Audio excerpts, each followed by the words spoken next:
So we're now on chapter 3 on scroll 3.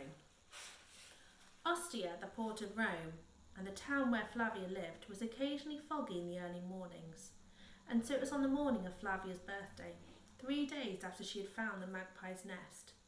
As a birthday treat, her father had agreed to take it to the goldsmith to see how much she could get for her little treasure trove. They left the house shortly after dawn, and the mist swirled around them as they walked up Baker Street towards the river. "Pater, why can't we go to the town forum? There's a man who buys jewellery there. I've told you before. You'll get a better deal from Aurelius, the goldsmith. He's a friend of mine, and he'll not cheat you, as that perfumed Phoenician in the forum will certainly do. Have you got everything?" Flavia touched the soft leather coin purse tied to her belt. It contained the objects she had found in the magpie's nest. She was hoping to sell them and buy a set of 12 scrolls of the Aeneid, a book she'd always wanted. She had recently seen a set in the forum at the bookseller's stall. It was a beautiful parchment version with illustrations. The bookseller was asking a vast sum, 100 sesterces. Flavia hardly dared hope the jewellery in her purse would fetch that amount. They crossed the Decimanius Maximus carefully. Because it was the town's main street as well as the road to Rome, it was usually covered with horse and donkey dung. There was no handy stepping stones as in some other Roman towns, but Flavia and her father crossed without mishap.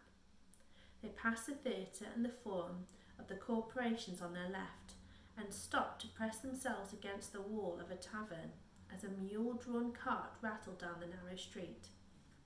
As they approached the river, the fog grew thicker and damper. The tops of the tall brick warehouses were not even visible as they passed beneath them. Flavia shivered and pulled her woolen cloak closer around her shoulders. Ostia had 3 harbours, a little marina for Ostia's fishing boats, pleasure craft and smaller merchantmen, a large harbour for the massive grain ships from Egypt, and the river harbour between the two. Here vessels could unload and either have their cargoes towed by barge up to Rome or stored in the warehouses. Flavia and her father turned left at the river and walked past these warehouses they made for Horatius's workshop. Above her, unseen gulls wheeled and cried peevishly in the fog, and she heard the creak of timber and clink of ship's tackle to her right. The wooden key was damp beneath her leather boots. Figures loomed up out of the mist, terrifying men with broken noses, mangled ears and meaty arms. Some had lost arms or hands or legs, but their ugly faces always broke into grins when they saw her father, and they invariably greeted him politely. Suddenly, Flavia heard a sound which chilled her blood, the crack of a whip and the clink of chains. Out of the mist emerged a pitiful sight, a line of women, naked and chained at the neck. Most of them seemed to be Egyptian or Syrian, but 1 or 2 were dark-skinned Africans. Their heads had been shaved and they were terribly thin. Some had open sores. Flavia could hear their teeth chattering, but otherwise they were totally silent. Apart from the iron collars and chains, they wore nothing but crude wooden tags with prices scrawled on them. The whip cracked again, and out of the mist came the person Flavia feared the most.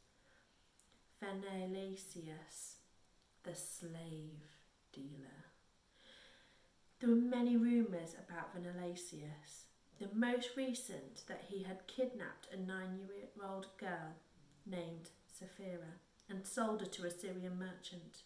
This was illegal, but once a child had fallen into Venelasius' hands and his ship had sailed, there was virtually no way of ever finding the child again, or of proving the slave dealer's guilt. Venelasius had 1 blind eye, a horrible milky orb that sat in its socket like a peeled egg. His teeth were rotten and his nose sprouted tufts of mouldy hair. Worst of all, one ear was missing, bitten off by a slave he had afterwards crucified. If the rumour was true, the wound still seeped a horrible yellow pus. Once, Venalasius had whispered to Flavia when her father wasn't looking, "I'll make a slave of you two, my dear, if I ever catch you." Flavia shivered again and averted her eyes, but just as she did, she noticed a figure at the end of the line. It was a girl about her own age. She was not weeping, but her beautiful amber eyes looked blank with despair. Her hands hung limp by her side, not bothering to cover her nakedness. Around her neck, beneath the iron collar, had hung a wooden plaque with 6 C's scrawled crudely upon it. So remember, this is in Roman numerals, so 6 C's. How much is the slave girl worth? 600, whispered Flavia to herself. In a moment the girl had disappeared along with the others into the mist as Venalasius drove them into town. Flavia and her father moved silently on, both subdued by the sight of the slaves. "Pater, what happened to them?" Flavia asked presently. "You know what happens to slaves," her father replied quickly.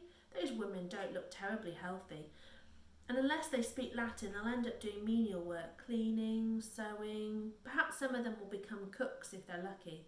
Like Alma." "Yes, like your nurse Alma." "Pater," Flavia took a deep breath. "Pater, what happened to the girl?" There was a long pause. She thought he would not answer her. Her father guided her carefully around a mound of silver fish spinning from a yellow net. Then, "She may become a lady's maid or a cook's assistant, or perhaps someone will buy her for a wife," he said quietly. "A wife?" cried Flavia in horror. "But she's my age." "Perhaps a bit older.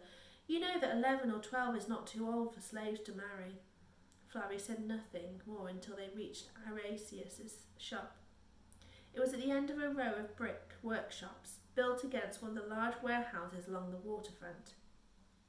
Tatters of fog swirled around the shop, and the roof of the warehouse above it was swallowed in the mist. The goldsmith, Arasius, a wizened, slightly cross-eyed man, looked up from his charcoal brazier and greeted them cheerfully. A big watchdog dozed at his feet. The smith examined the contents of Flavia's pouch with interest. The bangles are nice, but not worth more than 2 or 3. Now, the next word is in the back, and it was somebody in the class that reminded me to have a look at the back to remember how to say it. Cestices. So, thank you very much, that person. More than 1 or 2 cestices. This earring is lovely. It's made of electrum, mixture of gold and silver, which can be melted down. I'll give you 150 cestices for it. He emptied the last object from the purse into his palm, and his eyes widened. He glanced up at Flavia's father and then brought the earring almost to the tip of his nose. "This one with the emerald is really special," he said. "Pure gold, maybe Greek manufacture, and one of the finest stones I've ever seen. Too bad you don't have its mate. The pair would be worth 800 or 900 cestices, but on its own I could give you 400. He looked gravely at Flavia. "Your father's done me many favours, so tell you what, I'll give you 600 cestices for all 4 pieces. It's a fair price. You won't get better."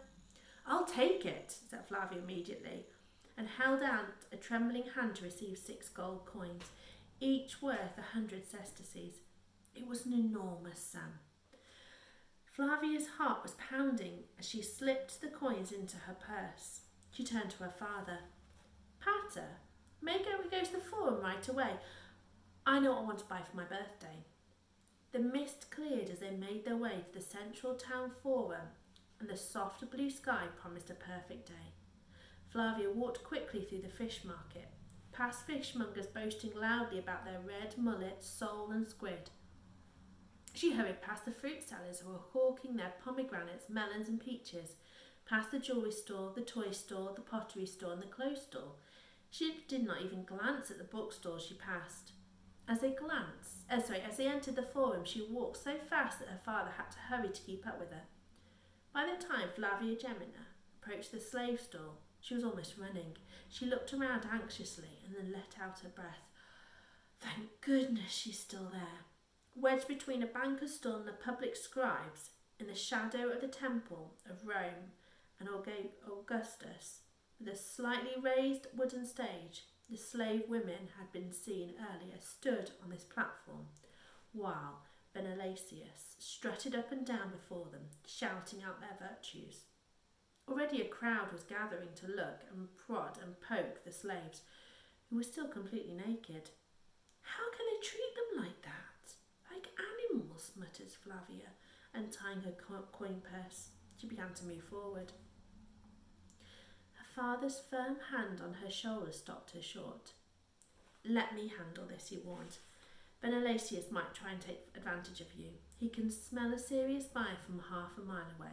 He might raise his price or even double it. He can't do that, can he? He can do whatever he likes until she is sold, replied her father gravely. Keep back, out of sight. Flavia handed the leather purse to her father and stepped back behind one of the marble pillars of the colonnade. Captain Geminus pushed through the crowd and began to walk casually up and down the line. Flavia noticed that the price of the girl was double the price of most of the other women, and she shivered in the morning sunshine. Ah, the young sea captain, Marcus Flavius Geminus. Are you a serious buyer or just looking? Sneered Menelaus. Flavia saw her father's back stiffen, but he moved on quietly. How much is this one? She heard him ask as he stopped in front of a red-eyed young girl in her late teens. 300 sesterces. Can't you read? Snapped the slave dealer. Another man, a soldier, had stopped in front of the girl. Flavia held her breath. She saw the soldier reach out and open the girl's mouth to examine her teeth. Then he bent and peered at the price round her neck. He stood again and looked at the girl, who stared straight ahead. Flavia's fingernails dug into her palm. Abruptly, the soldier shook his head and moved on. Flavia slowly let out her breath and a huge sigh of relief. Hurry, Pater, she whispered to herself. As the soldier walked off, her father indicated the girl and said calmly to Menelaus, I'll take this one, please. Just a moment, smirked the slave dealer. I'm dealing with another customer.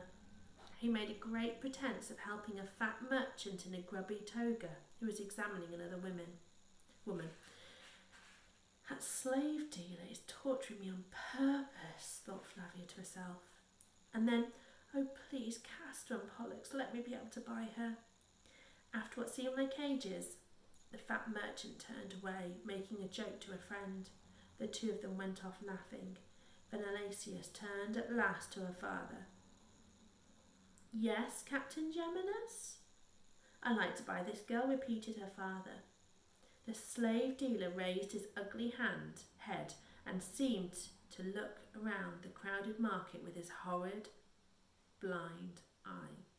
Flavia ducked behind the marble column and pressed her cheek against its reassuring solidness. Then she heard Menelaus say very clearly to her, the African girl cost 700 sesterces. Okay, so that is the end of chapter 3. Come back to my channel and we'll read chapter 4. So I only got in class about halfway through chapter 4. So this will be where it starts to be new bits that we haven't read together. Look forward to reading it to you, and I will see you soon.